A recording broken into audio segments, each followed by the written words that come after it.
Hello बच्चों, चलिए प्रश्न को पढ़ते हैं और समझते हैं। यदि ई तथा एफ ऐसी घटनाएं हैं कि पी ऑफ ई बराबर 1/2, P of E union F बराबर 3/5 तथा पी ऑफ एफ बराबर एक्स, तो एक्स का मान ज्ञात कीजिए यदि घटनाएं परस्पर अपवर्जी हैं। ठीक है बच्चों, तो यहाँ पर प्रश्न को हल करने से पहले प्रश्न के लिए बच्चों हम मुख्य अवधारणा लिख लेते हैं बच्चों। ठीक है, तो प्रश्न के लिए हमारी मुख्य अवधारणा मुख्य अवधारणा में बच्चों हम परस्पर अपवर्जी घटना को समझेंगे। ठीक है बच्चों, तो देखो उसी बात को मैं यहां पर लिखूंगा कि यदि यदि ई तथा एफ परस्पर अपवर्जी घटना है। ठीक है बच्चों, इसी बात को हम लिखने वाले हैं। यदि ई तथा एफ परस्पर, जैसा कि प्रश्न में दिया है भी बच्चों, परस्पर अपवर्जी। ठीक है बच्चों, इसको अप को ठीक कर लेते हैं। ये लीजिए, परस्पर अपवर्जी है बच्चों, ये अपवर्जी घटनाएं है। ठीक है, ये लिखा हुआ बच्चों, परस्पर अपवर्जी घटनाएं है। ठीक है, तब तब बच्चों P of E intersection F, इसका मान बच्चों सदैव कितना होगा? 0 होगा।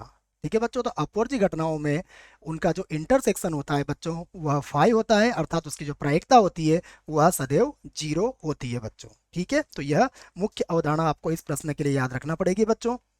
एक और मुख्य अवधारणा है बच्चों, जो प्रायिकता का मानक सूत्र है वह भी आप इस प्रश्न के लिए याद रखें। देखो बच्चों, मानक सूत्र होता है इसके लिए P of E union F बराबर P ऑफ E प्लस का P ऑफ F और माइनस का होता है बच्चों P of E intersection F। ठीक है बच्चों, तो ये हमारे पास दो मुख्य अवधारणा है इस प्रश्न के लिए बच्चों। ठीक है, अब देखो बच्चों, जो दिया है उसे लिख लेते हैं। तो क्या क्या दिया है हमें? देखो, तो दिया है देखो बच्चों, सबसे पहले हमें दिया हुआ है P ऑफ E का मान। P ऑफ E का मान है हमारे पास 1/2। उसके बाद दिया है हमें P of E union F का मान। E यूनियन F, इसका मान दिया है हमें 3/5। उसके बाद दिया हुआ है P ऑफ F का मान, जो हमें ज्ञात भी करना है, और इसका मान है हमारे पास x। ठीक है बच्चों, तो अब हम जानते हैं, अब बच्चों हम मानक सूत्र लगा सकते हैं। हमने इसको मुख्य अवधारणा में भी लिख लिया है। तो अब बच्चों क्या होगा?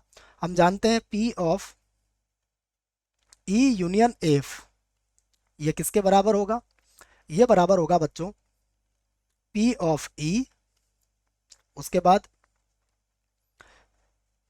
प्लस का P ऑफ F और माइनस का हो जाएगा बच्चों P of E intersection F के। ठीक है बच्चों, तो ये हमारे पास एक सूत्र होगा बच्चों, जिसको मैंने समीकरण 1 बना लिया है। अब मैं कहूंगा बच्चों, देखो प्रश्न में मुझे क्या कहा गया है? कहा गया है कि यदि E तथा F, देखो बच्चों क्या है? परस्पर अपवर्जी है।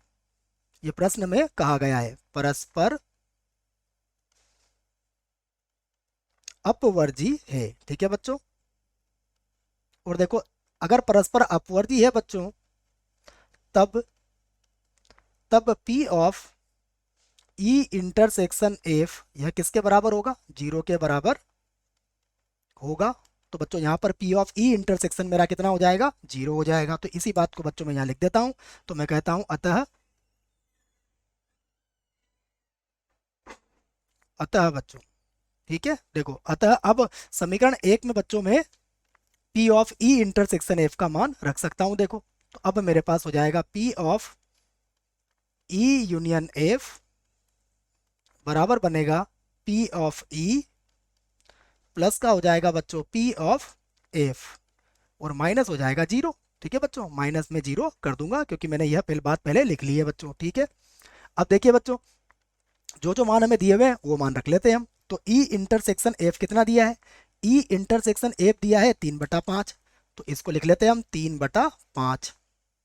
ठीक है, उसके बाद बराबर, देखो P ऑफ E का मान कितना दिया है बच्चों? E का मान दिया है 1/2, तो हम लिख लेते हैं 1/2। उसके बाद प्लस P ऑफ F का मान कितना दिया हुआ है? x दिया हुआ है, तो यहाँ से 1/2 को बच्चों बराबर के इधर लाओ आप, तो 3/5 और माइनस का हो जाएगा 1/2 और बराबर लिख देंगे हम x। ठीक है बच्चों, तो यहाँ से देखो इसका लघुत्तम ले लीजिए आप, तो x का मान निकल आएगा। तो x बराबर, देखो इसका लघुत्तम क्या होगा बच्चों, इसका लघुत्तम होगा 10। ठीक है, तो ये हो जाएगा 6 और ये हो जाएगा बच्चों -5। ठीक है, तो x बराबर कितना आ जाएगा, x बराबर आ जाएगा 1/10। ठीक है बच्चों, तो यही हमारा क्या होगा इस प्रश्न के लिए, इस प्रश्न के लिए बच्चों यही हमारा उत्तर होगा। आशा करता हूँ आपको इस प्रश्न का उत्तर समझ में आया होगा। धन्यवाद।